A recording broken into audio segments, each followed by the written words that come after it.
Hello everybody, this is IndieGeek, and today I'm taking a look at a newly released indie point-and-click adventure game called Stranded. So this is a game by Peter Moorehead, and it is available on his website, which of course I will link to in the description below, for $7. And $7 gets you the game on PC, Mac, and Linux, as well as the soundtrack for the game. So I will say real quick, my first completion of the game took roughly an hour. I continued playing. I played maybe for about 2.5 hours total, and just kind of beating the game over and over because I've just completely fallen in love with this game. But that being said, I will not be showing too much of the game, and instead I'm going to focus more on the art and music of the game because I don't want to give away any of the story, really. So just kind of a warning there about what's going to go on here. So as we can see, we are an astronaut here, and we are on our spaceship. So if we look, we've got this really nice intro screen here, and this kind of gives us like, this is how much oxygen we have left, which is nice to know. And then over here we can pretty easily see that our auxiliary and our core is doing fine, but our engine is not. So without having to give us any kind of backstory, any kind of dialogue or anything, we know that we are basically alone on a planet that we presumably crashed on. And so if we exit this side, we get to see our planet for the first time. And it's a very beautiful planet. I actually want to take this time just for a minute to kind of point out some of the art stuff that's going on, because this is, it's one of the most beautiful uses of pixel art that I've honestly ever seen. So we have some really nice, like, parallaxing backgrounds back here with this cloud. It just looks fantastic. I love the color scheme. I get a real vibe of, like, Mars, right? Because when you think of Mars, you kind of think of, like, the red planet. And, that's what I'm getting a lot of with kind of our dirt-colored, our dust and dirt that's really kind of colored orangish here. And then one thing that I really wanted to point out that kind of stuck out to me was it almost looks like cross-hatching in the background for shading, but done in pixels. I don't know that I've ever seen cross-hatched pixels. At least if I have, it's not coming to mind. And that's a really interesting technique that I had not really seen done very often before. So this pod will actually be important as far as, like, advancing the story, because the game works in a day-night cycle. And basically we get to choose when we're ready to progress to night or day, depending on, of course, what it currently is to begin with. So, kind of walked in here, and we've got this nice little cave here. Like, I really just can't get over how beautiful the artwork's. Really just amazing scenery in the entire game. And of course, the other thing that goes along with that is just the fantastic soundtrack to the entire game. I absolutely love the music in this game. It really gives off kind of a space vibe, of course, just being that it's all kind of floaty music, like you'd expect from kind of like space music that you would typically hear. So, of course, we see here that there's actually just, like, tons of detail in the art. So we've got foreground stuff, we've got multiple layers of middle ground here. Of course, our kind of parallaxing clouds again, and our cross-hatching in the background again. And actually the cross-hatching is used in the light here as well to help give it that transparent look, which is really cool. So, we walked in here and we see kind of this stone kind of statue here, and that's it. We don't get told what it is. We don't get told what it represents. We don't get told what it's there for. It's just there. That's kind of what I like personally about the storytelling in this game. Is the game does not tell you anything. I actually like to think of it as a one-word story, with that one word, of course, being our title, Stranded, because that is the only word that we will see from start to end. So, you really get... You really just have to kind of put in... you have to put in some work for yourself to really get the most out of the story. You have to kind of think about what all of this art means. And of course, we've got that robotic fella there, who I will show off shortly. They are the only other creatures on the planet, are those robots. And they will end up playing kind of a strange role in the story, honestly.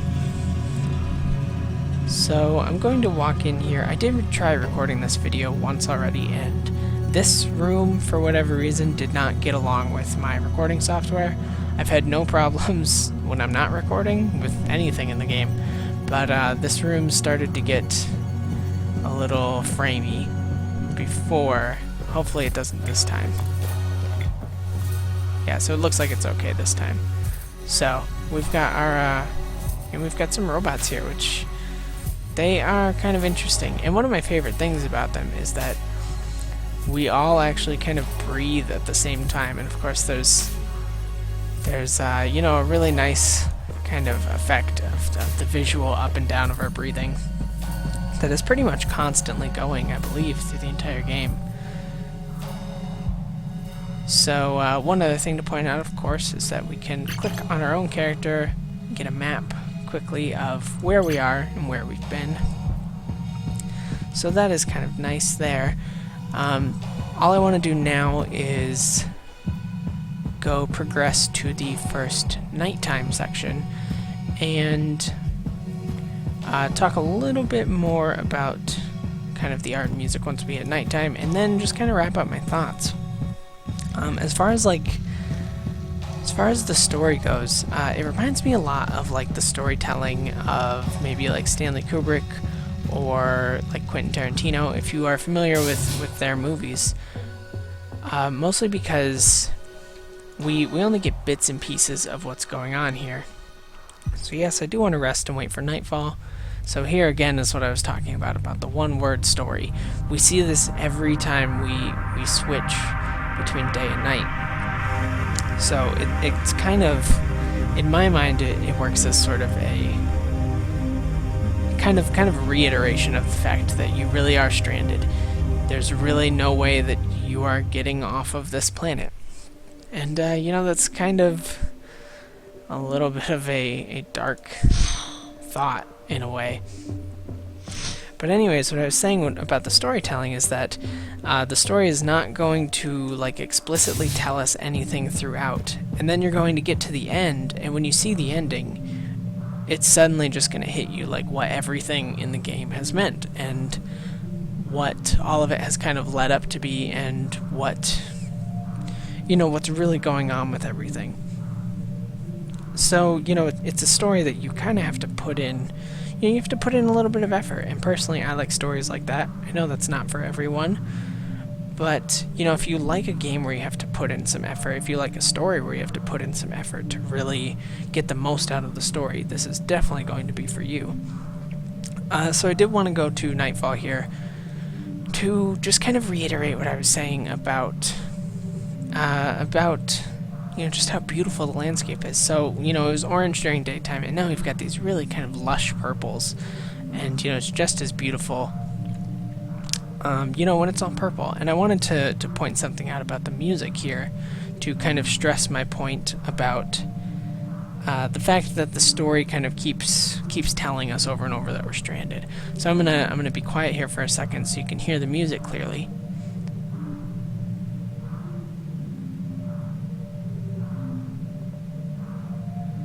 So what we have in the music is it's a theme that is kind of fragmented, as well as the fact that it just keeps cycling over and over and over.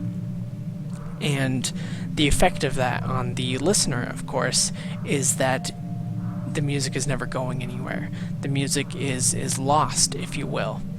And that is actually somewhat of a common technique used in music, is to do those kind of fragmented, kind of cyclical themes, if you will, because it does kind of give that feeling to the listener, of course, like I said. So the effect it has, especially with paired with the colors that we've got at nighttime, and the fact that we just had been told through the game that yes, we are still stranded, is that you really, really just start to feel like totally alone. You start to feel like basically hopeless, and that's a really strong feeling. And it's interesting that a game that doesn't really have dialogue, doesn't really have words, doesn't really explain to you what's going on, can be like so emotionally powerful. So that was just like a scene, and there are many more of those. That was a scene that really kind of like hit me hard playing through this. So that's basically going to wrap up my thoughts here. I don't have too much more to say because I don't want to give away any of the story, of course, like I said. But, like I said, totally beautiful use of storytelling through the game, incredible music, and of course, if you're a fan of pixel art, this is by far one of the best uses of pixel art that I have ever seen in a game, honestly. It looks just incredible. But yeah, that will kind of wrap up my thoughts here. I highly recommend this, especially if you are someone who is typically into stories that require you to really think about them. And it does have that effect. You do really have to think about the story to kind of get the overall meaning of it at the end. But if you like point and click adventures, if you are a supporter of kind of the direction that indie games are moving, if you're a supporter of seeing new unique ideas being brought to games, then definitely please pick this up, because it is absolutely great. You will not be disappointed. I've definitely enjoyed my time with it. I'm probably honestly going to keep playing through it over and over just to see what other little things I've missed. Like I said, I've played through it a couple times now, and I find new stuff every time. I'm noticing new details, and I'm loving every second of it, honestly. So this game definitely gets a huge recommendation from me, especially if you are normally into this kind of story anyways. So yeah, that'll be that. If you are interested, definitely check out the link in the description so you can purchase the game for yourself. And as always, feel free to leave comments if there's anything that you would like to comment on. Subscribe to the channel to see more of my videos every single day, and if you liked what you saw in my video of Stranded, please consider clicking the like button, because that could help me out a lot, and I appreciate everything that you can do to help. So with all of that being said, I thank you very much for watching, and I will see you next time.